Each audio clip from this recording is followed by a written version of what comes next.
Bien-aimés amis des ondes, chers internautes, bonjour ou bonsoir.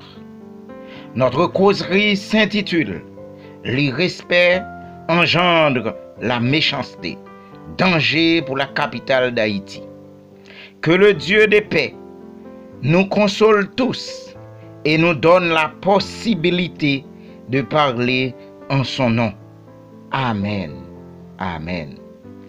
Nous vivons dans un monde piégé, monde au comportement irrespectueux, déréglé, monde aux opinions et intentions malveillantes, monde enfin aux mœurs débridées. Ces attitudes sont tellement désordonnées, déplacées et déplorables qu'on arrive à se demander: est-ce qu'on a affaire à des ignorants achevés ou non? Dans ce monde où les bonnes manières sont effacées pour la vie et la politique devient chose sale et inappropriée, l'irrespect bat son plein au plus haut niveau dans presque tous les domaines: sentimental, scolaire, familial, social, religieux, politique et autres.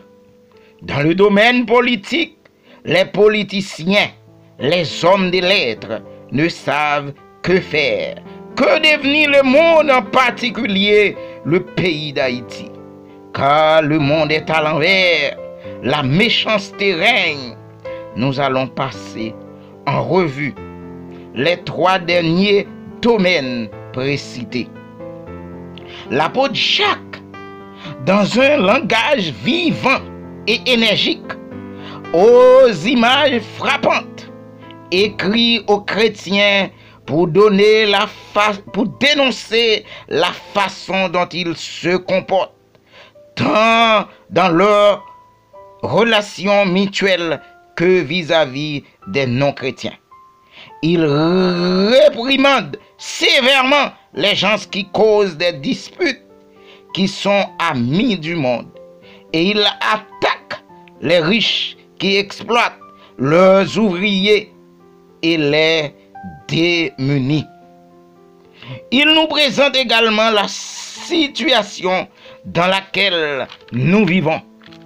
L'apôtre déclare: en effet, là où il y a passion jalouse et ambition personnelle, il y a du désordre et toutes sortes de pratiques mauvaises. Jacques 3, verset 16. Ceci dit, en ce dernier jour, les Haïtiens font face à des situations les plus difficiles. Situations qui agitent leur vie et engendrent des causes profondes. Là où il y a de la haine et de l'hypocrisie, il en découle toujours de la méchanceté. À quoi attendons-nous? Puisque le pays Haïti n'était pas exempt de ces causes. On dit souvent la jalousie rend l'homme méchant. Et bien avant l'assassinat du président Jovenel Moïse, 7 juillet 2021, la plupart des politiciens haïtiens se montraient hostiles, irrespectueux envers lui. Par conséquent, ces derniers poussaient le peuple haïtien à se méfier de lui. Dieu, dans son livre sacré, la Bible, déclare: car là où se trouve la jalousie et l'esprit de rivalité, il y a aussi du désordre et toute espèce de mal. En fait, pour accéder au pouvoir, il nous faut cultiver de la sagesse qui vient d'en haut. En absence de cette sagesse, nous n'y arriverons jamais. On n'a pas de respect, même pour Dieu, les leaders religieux, les pasteurs ne respectent pas les membres d'église et vice-versa. Que peut-on espérer d'une telle société en effervescence? Une société où la dégénérescence morale, sociale, politique, religieuse fait rage. Nous sommes vrais à l'échec. Seul Dieu peut dire un dernier mot pour mettre un terme aux maux de ce peuple haïtien. Ellen G. White déclare dans premier écrit, supplément, page 119, si l'on mettait de côté l'orgueil et l'égoïsme, 5 minutes suffiraient pour régler la plupart des difficultés dont ces gens se plaignent. Les heures employées à se justifier ont affligé les anges et provoqué le déplaisir de Dieu. Fin de citation. Dieu connaît le problème de notre pays, Haïti. Il connaît la misère, les souffrances du peuple haïtien. C'est pourquoi, chers dirigeants de ce pays, il nous invite tous à prendre conscience et à rechercher sa vraie voie.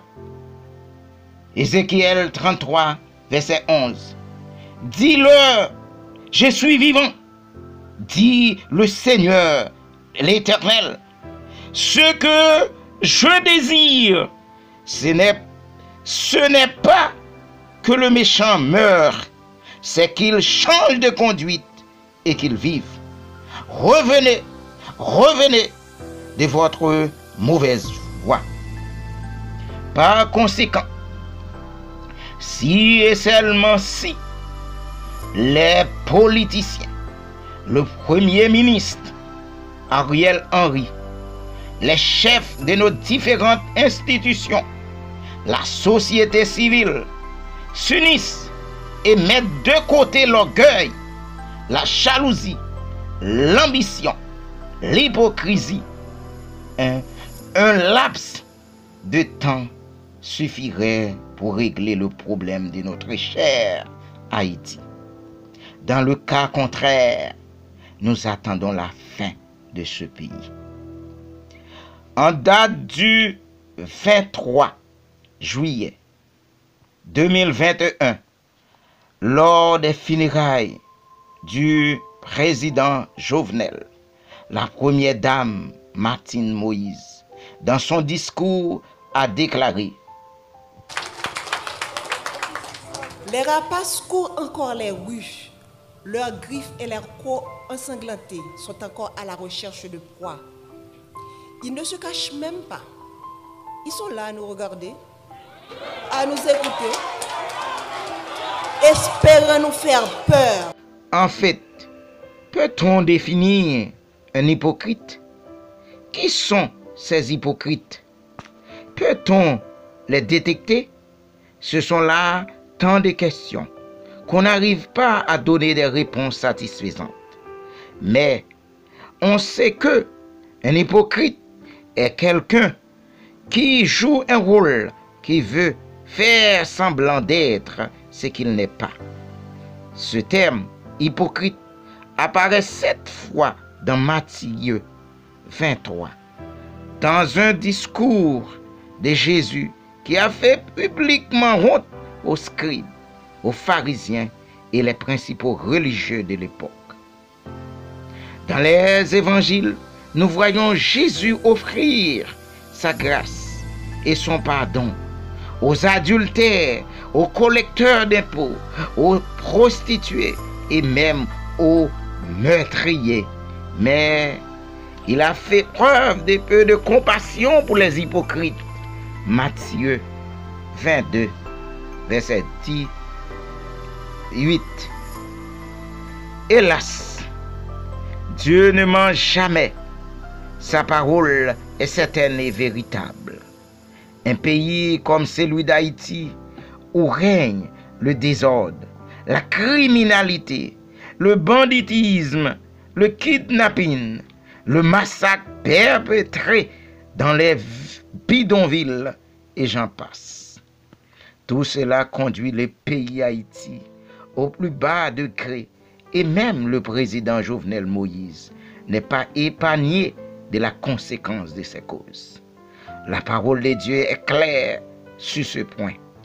Là où il y a jalousie, ambition, hypocrisie, il y a toujours de la méchanceté. Seul Dieu peut nous donner de la sécurité dans ce monde, bouleversé de toute espèce de mal. Mettons notre espérance en lui de tout cœur et nous verrons. Éternel notre Dieu, merci pour la réalisation de ce programme. Que ton regard favorable soit jeté sur notre pays, Haïti. Que tu nous donnes de la sécurité partout où nous passons. Amis des ondes, bien-aimés, approchez-vous de Dieu et il s'approche de vous. Nettoyez vos mains souillées de sang innocent. Pécheurs, purifiez vos cœurs remplis de haine hypocrite. Abaissez-vous devant le Seigneur et il vous élèvera au temps convenable. Jacques 4, versets 8 et 10. Que Dieu nous bénisse tous, qu'il envoie sa lumière de justice sur Haïti. Amen. Amen.